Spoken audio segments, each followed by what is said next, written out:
Hey guys, it's Andres Lunar King. I am Sailor Moon, the champion of justice! Welcome to my YouTube channel.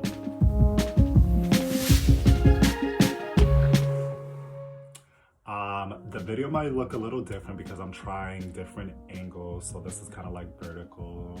Don't know if I'm gonna like this better.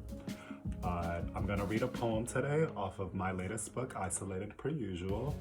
If you guys haven't got your copy yet, please support and get your copy, your digital copy. You could get it through me. Just hit me up through social media and I can send you a copy through email or to your iPhone if you have one.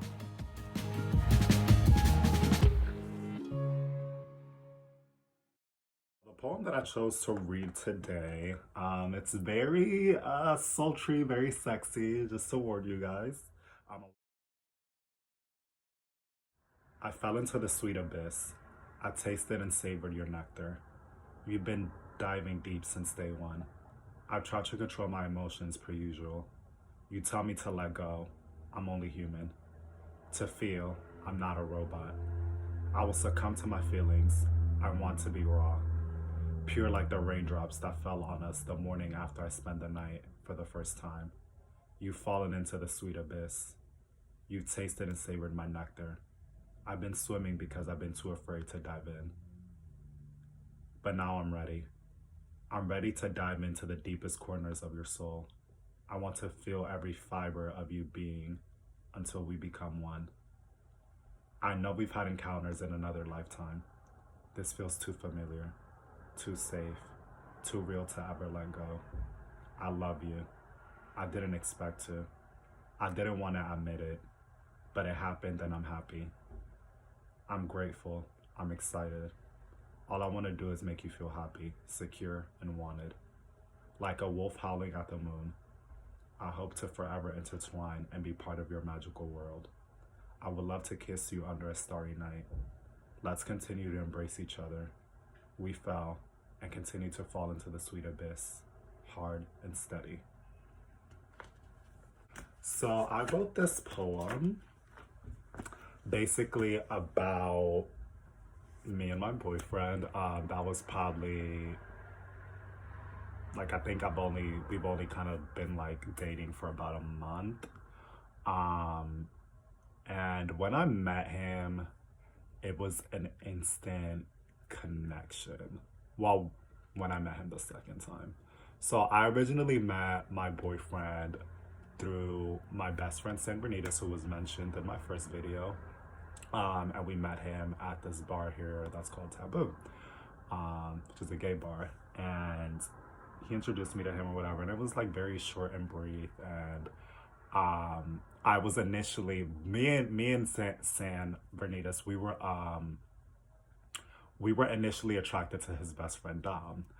And then I remember Sam was like nudging me at the bar. He was like, "Oh my God, he looks good," talking about Dom. And I was like, "Oh my God, he does. He's very attractive," whatever. And then like my boyfriend Dex was next to him, and like, you know, I thought Dex was attractive too, but like initially something about Dom like attracted me and Sam first. We're like, okay, whatever. So then Sam realized that he knew Dex because Sam and Dex knew each other, just kind of like they had met on Halloween of last year. And they were just like cool, like they would always see each other in fashion events and stuff like that. So they were just like they would pass by each other and just like say hello. Like they were kind of like just cool, like by that, like a social type of cool. Like they were never like super close or whatever. Like they didn't start becoming close up until after I started dating Dex. So he was like, "Oh my God, like they're friends or whatever." So, you know, Sam went to go say hi to him, and then I got up and, you know, we introduced each other. And then I guess Sam was like, "Oh," like telling Dex like, "Oh, your friend is so cute," but whatever. So then Dex was like, "Well, he's standing right there. Why don't you tell him?" So then that's how that kind of started. Like they were just like saying that, you know, like Sam was like, "Oh, like he's cute. Like, I mean, you're cute." And then I remember my boyfriend, like the first thing he said to me, because me and Sam had gotten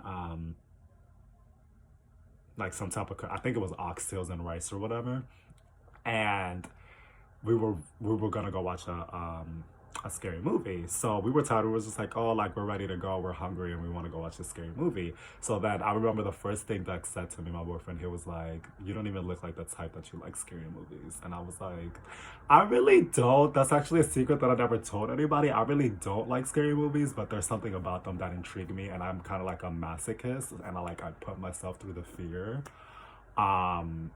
So yeah. So that was like the first conversation we ever had. So then like a week later, I'm like walking in my previous job. I'm walking in there um, and I see him like walking out. So like in my job, well, in my old job, so there's like two doors. So I go into the job and then like this door and then he's coming out of this door. And I was like, I looked at him and I was like, he seems like, I feel like I know him, like he looks really familiar. And I was like, oh, whatever. And he was just like in regular clothes, like he didn't have like any name badge, nothing like that, blah, whatever. Lemon-y. Best day of tea since the show began.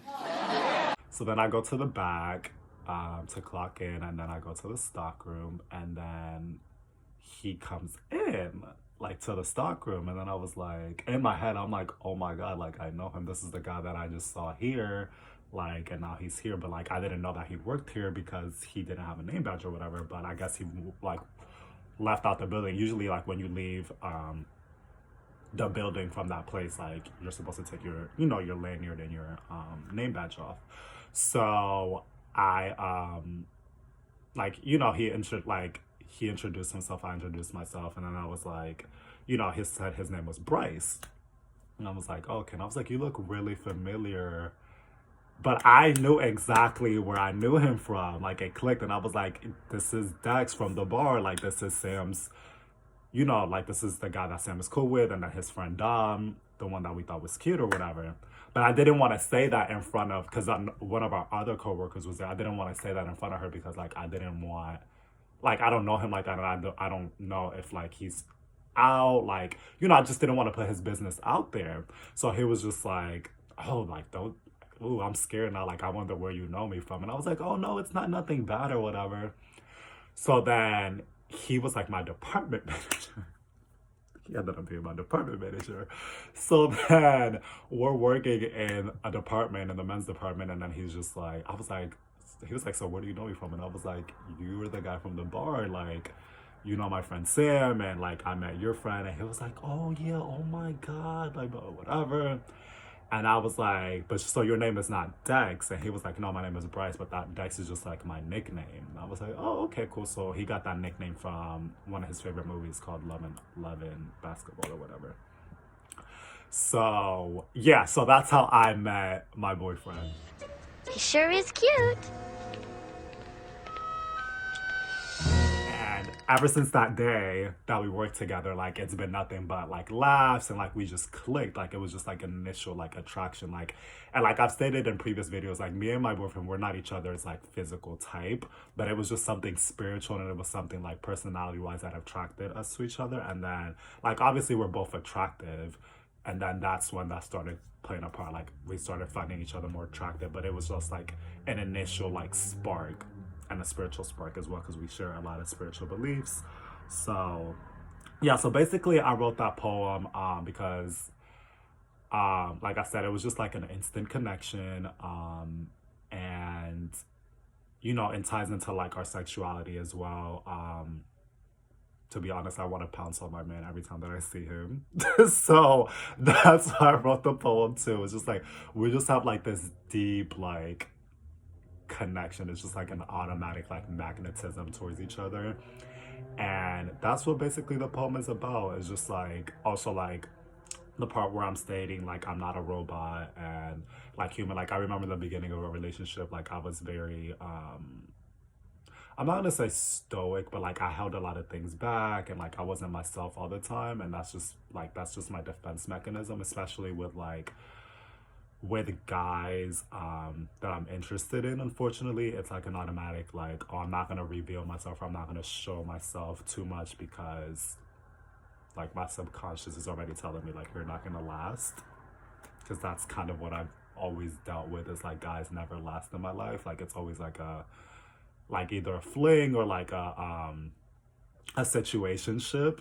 So this is like my actual first real relationship. So that's why it's been like a lot of things have triggered me, and a lot of things like I'm learning a lot in this relationship, and it's like really helping me grow. So like my defense mechanisms are like going down a lot. But that's why I put that in the poem, because initially like he would always tell me like, you know, you're not a robot, like you're human, like just be yourself, be open, but whatever. And it was really hard for me. Like sometimes it's still hard for me to be open with certain things, but I've gotten a lot better. But that's why I put that in the poem as well. And then yeah, it's just about like just wanting for us to be happy, you know, myself happy first and foremost, but not in a selfish way, but like obviously if I'm not happy, I can't make him happy. But you know, just making him happy and just like fully diving into the relationship and like letting our guards down and just being completely raw and vulnerable. I feel like a lot of people are very scared of I'm scared of vulnerability. Like a lot of us are scared to be vulnerable and to just like be our truest form and to like showcase. Everyone has defense mechanisms, whether we like to admit them or not. It's like very like a subconscious thing that, you know, certain things that we do, certain ways that we act around certain people, it's like you should, like it's just like your defense mechanisms and your subconscious automatically clicks, and you're just like, oh, like I'm acting this way because of this reason. And it's not an excuse, but it's just like you're so used to it. And it's like when you don't try to get yourself out of that habit, or when you're not aware and you're not trying to make a constant change, that's going to be the end result. That's how you're going to act. So for me, that's what it was in this relationship. Like it was a constant like defense mechanism. It was a constant like I was in constant defense mode. And when I realized like, okay, like not only is this good for my relationship, but it's not good for me in general, because it's like if me and my boyfriend don't last, like I'm just going to repeat a pattern, and I don't want to keep repeating negative patterns. Like I want to elevate, I want to grow. And essentially like each relationship should be taken as it should be taken as a learning lesson. It should be you should have some type of growth in any type of relationship that you're in. And when you don't see growth, that's when you should either end it or figure out why you're not growing and then try to grow, if that makes sense. But yeah, that's basically what the poem is about. I hope you guys enjoyed it. Like I said, don't forget to get your copy of Isolated. And please like, subscribe, watch, and comment. Obviously, if you're hearing me saying this, it's because you're watching it, so I don't know why I said that. But please comment and give me your feedback. Like I said, I would love to engage with you guys more and just to see where you guys' head is at and how you resonated with the poem, and if you liked it, if you didn't like it. This will also be my last video of the year until we enter a new decade. Yay, 2020 is approaching. And then I will, to start off the year, to kick off the year, I will do what I've explained to you guys before, or what I've told you guys before about you guys kind of picking a word. And then I will recite a poem from the word that you guys pick. I would do that live, and then I would upload it. I would do it live on Instagram, and then I would upload it on Instagram as well as YouTube.